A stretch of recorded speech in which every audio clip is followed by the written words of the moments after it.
What's up, everybody? I'm Justin Maytaft from Room 51, where we talk all things board gaming. And today I'm doing a solo roll for thought. So Melissa's currently on a hiatus, and I decided I'm going to do a solo roll for thought on Dungeons and Dragons. And I don't want to call them tips, just some like thoughts that I have on kind of can make what makes Dungeons and Dragons fun and how to use that knowledge of, okay, this is what I like in D&D, so this is what I'm going to try to do to make it better each time I go and play D&D. And I hope that I'm also going to relate this back to just other board games. And I think some of these things I'm going to talk about might help when you're sitting at the table with your gaming group. I hope it does, at least. So I've been playing Dungeons and Dragons for close to 10 years. Me, Melissa, and our sister Eileen have been playing this game for around 10 years, on and off. And I in no way consider myself an expert when it comes to Dungeons and Dragons. We started on 4th edition, and we then are now playing 5th edition, and we don't actually know much about 5th edition. We kind of have just we quickly read through different rules changes and whatnot, but I've also been reading like the Dungeon Master's Guide and everything. And that's actually, the Dungeon Master's Guide is one of the reasons why I decided I wanted to make this video. So I've been DMing a new campaign for the past couple of months, and one thing I did recently was look up some tips on, how to create suspense in D&D and then just overall tips on DMing and whatnot. And this is not true across the board at all, but a lot of the lists that I landed on didn't mention the Dungeon Master's Guide. And I think that's a big mistake. I think that's a book from Wizards of the Coast that should just always be recommended. I think it provides so much useful insight and just tips and different types of players that you'll encounter, how to deal with those players as a dungeon master. And also, if you're not a Dungeons and Dragons player, what the dungeon master is it's the person that essentially configures the game for the people playing. So even though you're this active role in this game, you are controlling the non-playable characters. You're the game that the players are facing. It's almost like the 1v all in that sense, but it's more that you're the person in charge of the world building. And the world building is, I guess, the biggest point that I want to talk about in D&D. And I think that the Dungeons Master's Guide is the thing that will help you the most on it. And so I kind of want to just bring that into the fact that it's something that I can't recommend enough. If you want to try DMing, I recommend checking out the Dungeon Master's Guide and just skim through it a bit, see what they said, see if you liked it. I highly recommend that one. So yeah, if you're getting into D&D or you've been playing D&D for 20 years, I will always recommend the Dungeon Master's Guide. It's a book that I come back to a lot.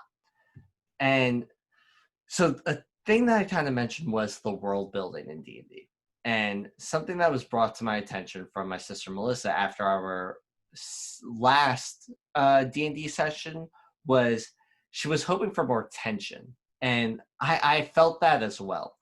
Creating tension as the Dungeon Master, I think, is important. Tension is something that makes gaming pretty enjoyable, in my opinion. So not just in RPGs, but in board gaming in general. The feeling of a tense decision is something that I think makes a board game really fun. That's something that I think almost all good board games have. It has tension at some point, some tense moments. And when games lack that, they usually kind of fall lower on my list of games that I like. And that's actually one of my first questions for you as the viewers. What do you feel about tension in board games? How important do you find tension in board games to be, whether they be co-op or competitive? For example, in co-op games, we love co-ops that are really hard to beat, and we get quickly bored of co-ops that are easy to beat. An example being Stop Thief. We thought that game was such a cool concept, and we were really into it, First game we played it, we liked it, but we won. We were like, okay, that felt a little easy, but okay, that's fine.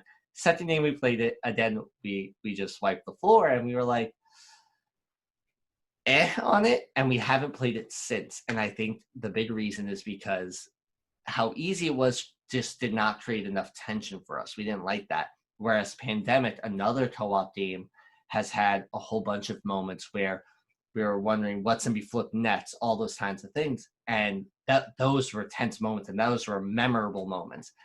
And in Dungeons and Dragons, you want to experience that as well. You're playing this game. It's a role-playing game, of course, but you want everything involved to have some form of tension. You want to feel consequence for your actions, because that right there is what creates the tension, I think. It's the consequence for your actions. So as a dungeon master, how do you create the tension with that role play? Well, I think that the players need to feel that what they say matters. So if they're talking to a non-playable character, they should feel that whatever they're saying to that non-playable character is going to have an impact on the altercation that they're having. I think that right there is very important. And then on the player end, I think for them to also participate in the tension, because it's also on the player's job to be part of the world and really be part of the team. I think so. One of the things that the player needs to do is always make sure that they're kind of in character. And I say make sure, and I don't really like that because it's not this simple thing to just, make sure I'm in character and that's it. But to actively try to be your character, however your character forms and everything, try to actively be that and try to actively do and say what you think your character would do and say. And the more you get into your character and the looser you become in your role play, the more that's just going to start to flow. And I think that's can then create more tension for the player as well, because now on the player's end, there's this concept called metagaming, where you start to think of the game as a game. And the dungeon master might say something that tips you off, and you're like, oh, I should be nice to this character, because if I say something mean, that non-playable character might attack my character, and I don't want that to happen.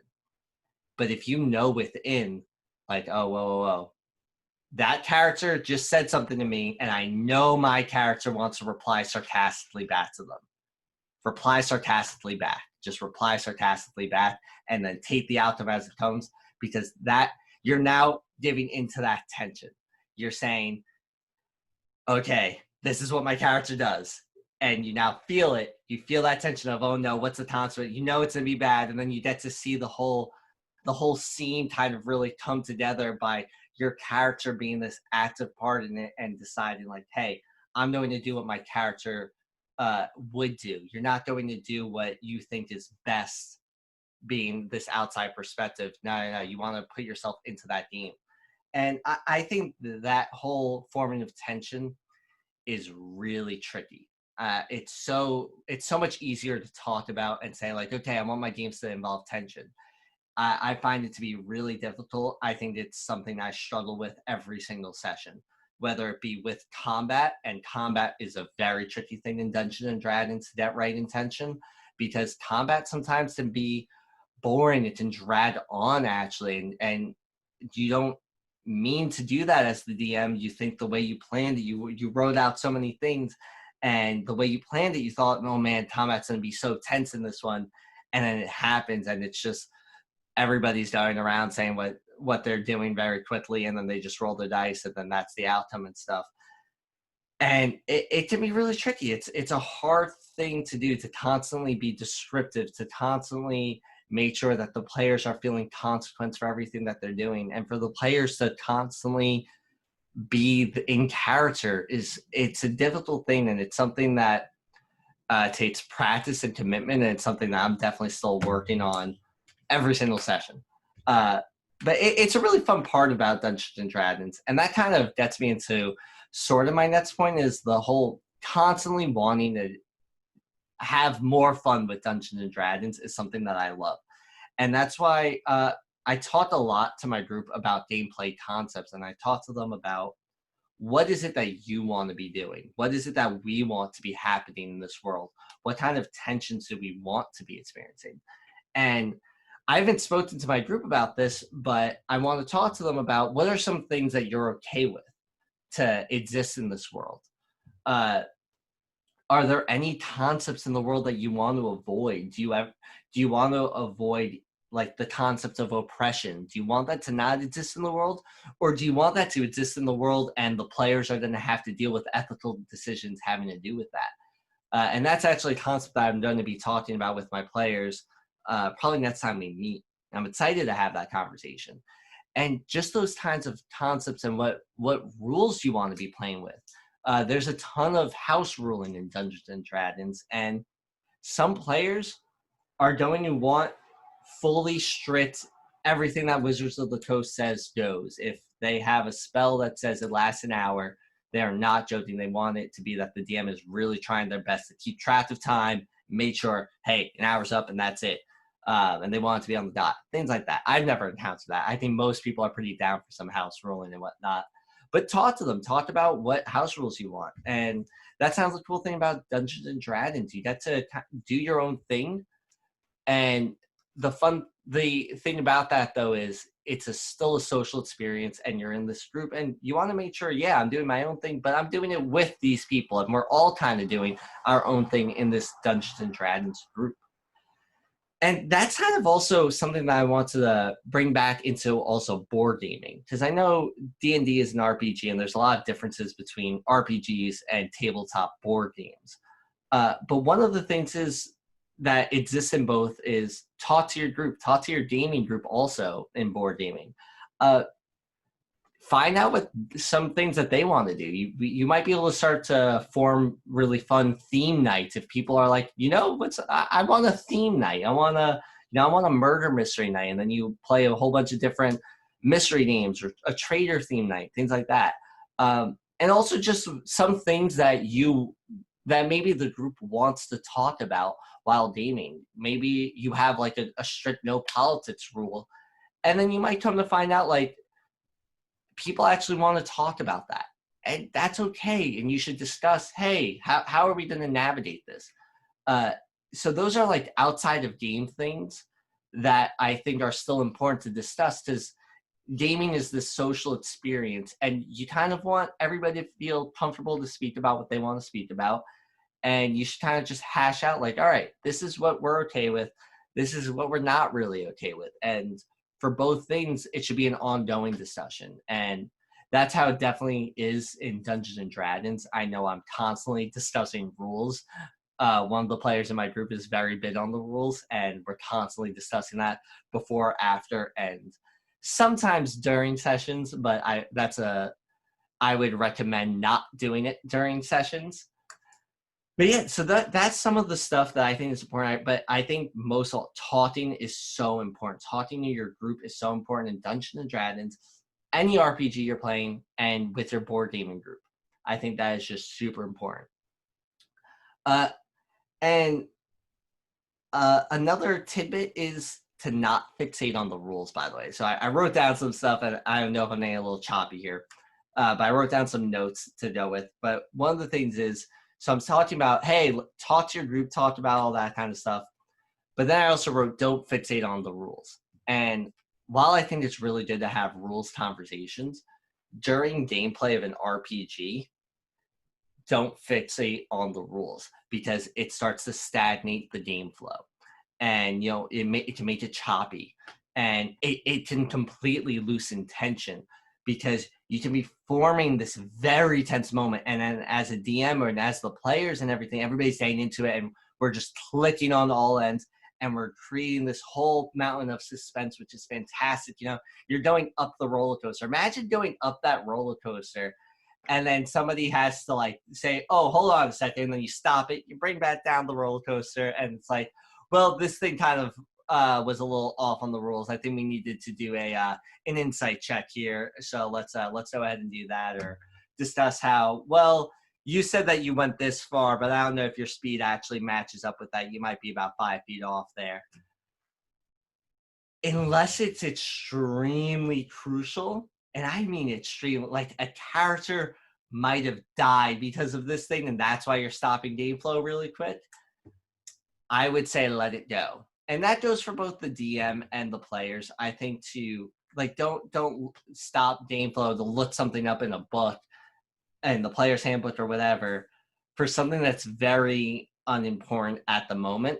In reality, just honestly let the DM decide in that case. It's good to just have the DM be the person of, okay, you're making the call on what happens here. DM quickly makes it. And then afterwards, if it's that important to anybody, look it up. See what is the correct rule, and then go forward from there. You don't need to even fix it or anything. Oh, okay, the player got an advantage because of the rules decision. That's what happened. That's fine. That's great. Just let it keep going. And that's kind of the exact inverse, by the way, from board gaming, which I find hysterical. In board gaming, all the time, you'll have such a specific rules question, like, all right, hold on a second. So am I allowed to, do I have to decide which card I'm discarding before I flip a card, or can I do it after? And then you'll have somebody look up in the rules, and then it's not in the rule book, so you have to BGG it. Let me know if that happens to other people. That happens to us all the time. And in board gaming, though, I think that's fine. There's still the tension that exists in the game, but in D&D, especially since it's role playing, to break that tension, I think can kind of hurt the game a little bit. So I would recommend that when it comes to rules, don't be a stickler. Don't fixate it on it too hard. But I'm also saying that from my own perspective. There are definitely going to be some groups that want to go by the rules, like I said. And then it goes back to talk to your groups. And lastly, I'm just going to say, get into character in your own way. And that goes for DMs and players alike. So the reason why I say that is because an example being, me and Melissa were playing Dungeons and Dragons with Panic Games, We Game Together, and their DM, Dan. And had a ton of fun. Check it out. It's on YouTube at Panic Games. Just add that shout out for sure, because that's one of the inspirations for making this episode. But the reason I'm bringing that up for the get into character in your own way is I made a character, Lawrence Stormwind. And the whole point was he wants to be a historian, but his mother is a sailor and wants him to be a sailor, so he's forced into the sea life. And I had this whole like concept of him that, you know, he was going to be a really sarcastic, mean, pessimistic kind of guy. And instead what happened was, when getting into character, I wound up deciding to take a far more friendly and kind of slightly goofy route. And the thing is I just leaned into it and I stuck with it. And I kept doing it and I really got into it. And I think it went well because I allowed myself to go with what was happening instead of just saying to myself, no, this is what I want my character to be. I have to force into it. I think it's good to give into instincts.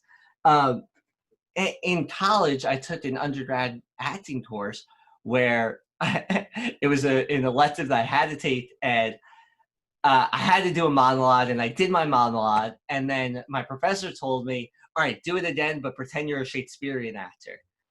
I was like, what the heck? So, and I did it, and I really got into it. And I actually started adding lines.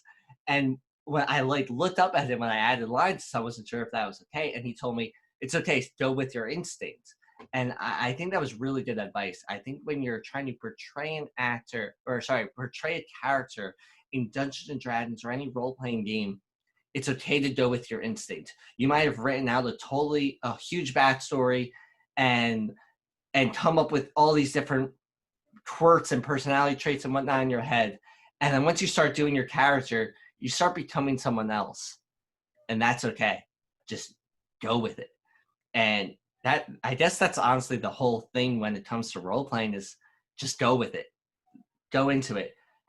Sure, be mindful, be present, but give into those instincts. I think that's something that really helps me. And then also for the DM, that's okay as well. You might have built a scene in a tavern where you thought it was going to be a total like dive bar kind of tavern, real rough and tough. You're going to have a real brutish kind of bartender.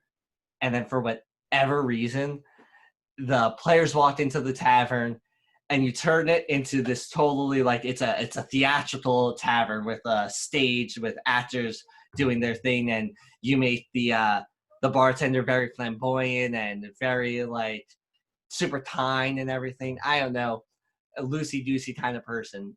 That's okay. Give into it. Just do it. You know, the players are going to enjoy it because you're doing it. You're making it real just by giving into your instincts. So yeah, that was kind of a bit of like a 2 cents of what was on my mind about Dungeons and Dragons. I miss Melissa. I definitely love having a back and forth. So I hope I did well with the solo roll for thought. Uh, and yeah, Dungeons and Dragons is just something that always provokes thought for me. So I thought it'd be a fun solo roll for thought.